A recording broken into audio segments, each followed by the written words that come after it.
Mais uma partida do Flamengo. Mais um resultado ruim. Um jogo não convincente. E as explicações de Tite, que começam a travar na garganta, já não estão descendo mais, amigos. Fala galera rubro-negra, estamos chegando com mais um vídeo aqui no canal Camisa 10 da Nação.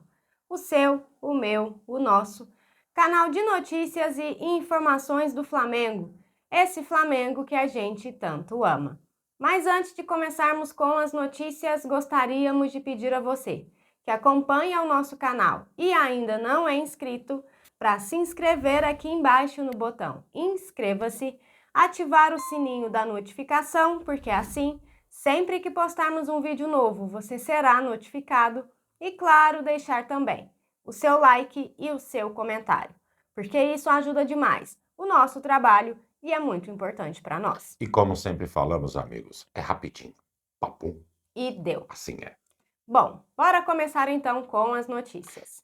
Domingo, tenho certeza que não foi muito legal para a torcida do nosso Mengão. A gente começou o dia esperando uma boa partida, um resultado positivo. Nada disso aconteceu. Mas, para deixar os amigos um pouquinho mais contentes, vou falar sobre o Novo Basquete Brasil, que o Flamengo eliminou o Botafogo, pelo menos aí a gente venceu o Botafogo. E estava aguardando o resultado entre Fortaleza e São José. O adversário já definido é o Fortaleza, que vai pegar o Mengão na próxima fase de playoffs. Portanto, já temos o adversário, para cima deles, Flamengo. Agora sim, falando do nosso futebol, nas redes sociais, o Mengão postou a situação de Arrascaeta e Eric Pulgar. Vamos ver como tá? Segundo eles, Eric Pulgar sofreu um entorse no tornozelo esquerdo e será avaliado, inclusive, hoje. Assim como a situação de Arrascaeta. Isso aconteceu no primeiro tempo e ele foi substituído. Inclusive, gera dúvidas com relação à continuidade para os próximos jogos do atleta. Vamos esperar. Já o Arrascaeta foi substituído no segundo tempo, com um incômodo no posterior da coxa direita. Também é um problema que chama a atenção do nosso departamento médico, né, Ju? Galera, uma coisa que também chamou a atenção nessa postagem do Flamengo foi o seguinte: depois de feita a publicação, óbvio que a torcida do Flamengo foi que nem um enxame de abelhas para comentar, né? O que o Flamengo fez? Bloqueou os comentários de torcedores em suas redes sociais, temendo, é claro, os tipos de comentários que seriam feitos após a derrota. Um episódio, no mínimo, lamentável. E mais uma observação nossa com relação a Arrascaeta.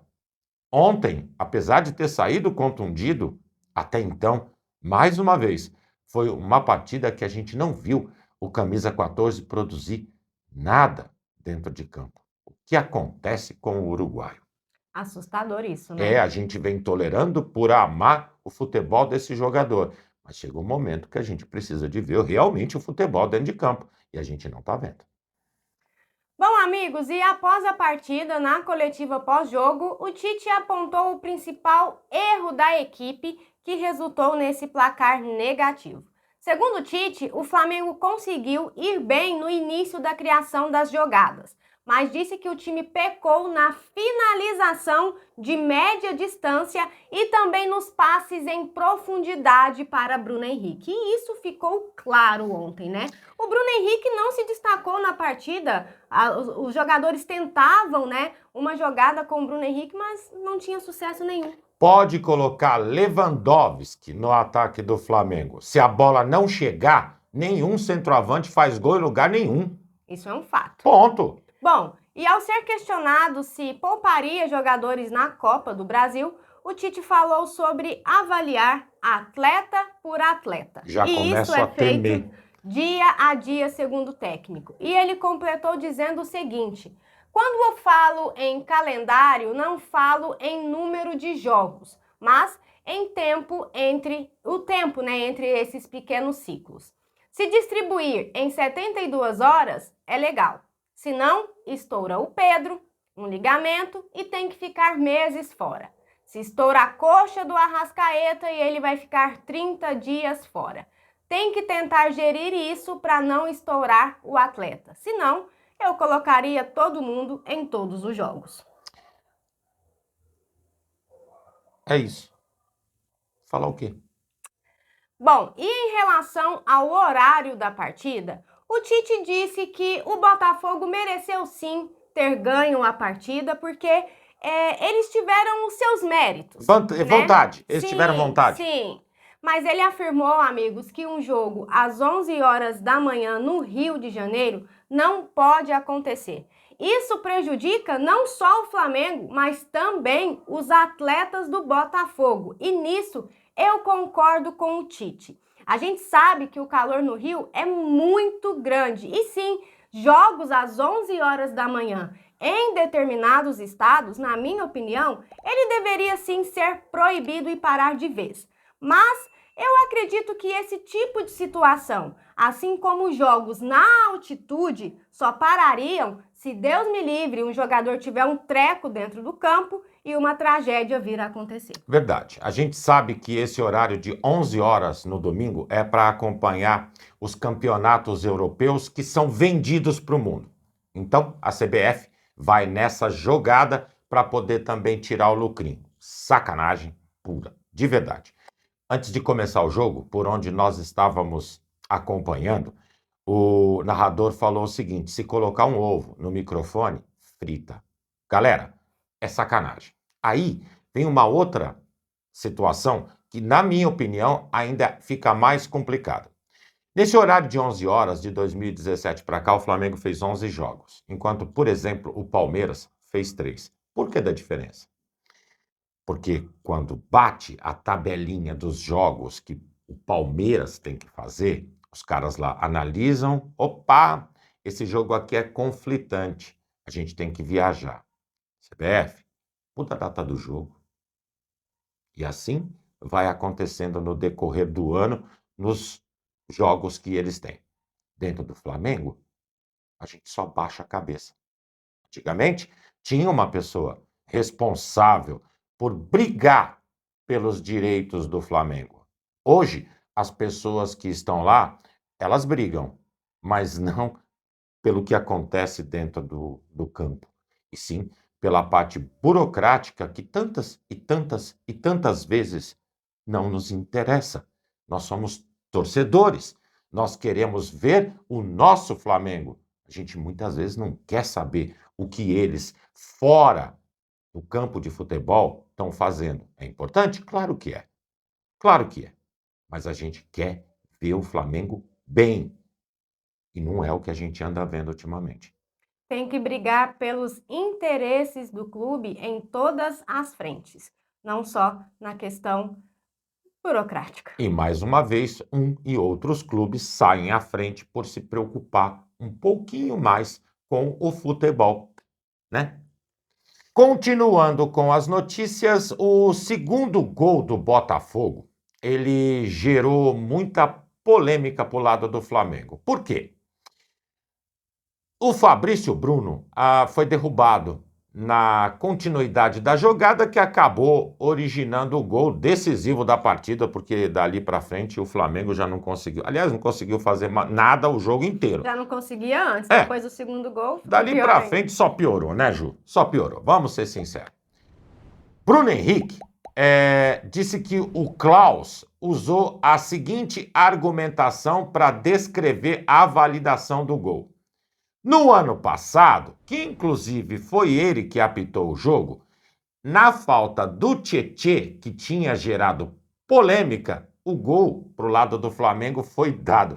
Será que ele usou o quê? A lei da compensação?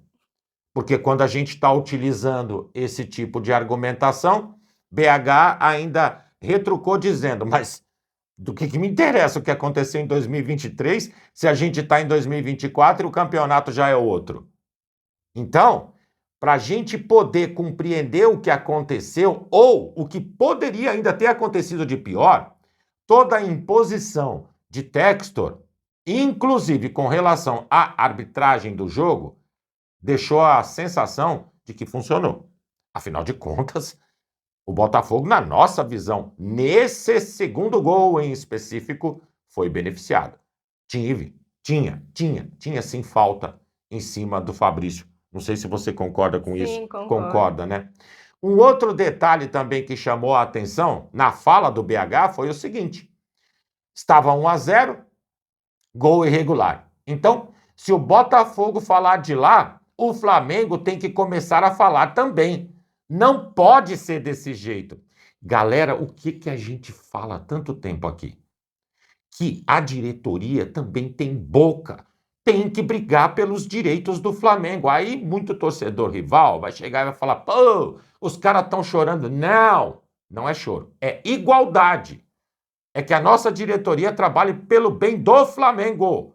Flamengo, nós vivemos do Clube de Regatas Flamengo. Se não apoiar o nosso time, quem que vai apoiar? O Textor? Tia Leila? Galera, acordar, né? Bom, galera, e seguindo com as notícias, agora o Flamengo se concentra nos próximos compromissos da temporada e já definiu a programação para os próximos 3 jogos. Afinal, o calendário não para, né, galera? A comissão técnica marcou o treino para hoje e amanhã, com foco no confronto diante do Amazonas pela Copa do Brasil. Depois, tem atividades marcadas para quinta e sexta, com viagem agendada para Bragança Paulista, para o duelo contra o Bragantino pelo Campeonato Brasileiro. Logo depois desse duelo, o Flamengo retorna para São Paulo, treina no CT do Corinthians no domingo, antes da viagem para Coquimbo, no Chile. Então, amigos, a programação fica da seguinte forma: hoje e amanhã, treino às 15 horas da tarde. Quarta, Flamengo e Amazonas pela Copa do Brasil. Na quinta, treino às 3 horas da tarde. Na sexta, treina pela manhã e viaja para São Paulo, onde no sábado vai enfrentar o Red Bull Bragantino. No domingo, o Flamengo vai treinar no CT do Corinthians e depois já viaja para Coquimbo, onde enfrenta o Palestino no dia 7. Haja compromisso, hein? Haja compromisso, pelo menos eu vejo a logística de uma forma correta. Nunca entendi o porquê que o Flamengo joga em São Paulo, volta para o Rio, se na semana tem jogo em Curitiba, 3, 4 dias de diferença, acaba estressando o grupo, aumentando as distâncias desnecessariamente. Talvez dessa forma aí seja um pouco mais correto. E nessa reapresentação de hoje às 15 horas, a gente vai ter uma situação mais exata com relação a Pulgar e a Arrascaeta, que vão ser analisados com mais cuidado pelo nosso departamento médico, viu, galera? Bom, galera, e essas eram as notícias que tínhamos para vocês agora pela manhã. Lembrando, você que é novo no canal e ainda não é inscrito, dá uma forcinha pra gente, botão aqui embaixo, já se inscreve, deixa o seu like, o seu comentário, compartilhem para geral, porque vocês sabem, juntos somos mais fortes. Muito mais fortes, amigos. Pessoal, fiquem bem, uma excelente semana a todos nós, um grande abraço e até o próximo vídeo. Amigos e amigas, tchau, tchau.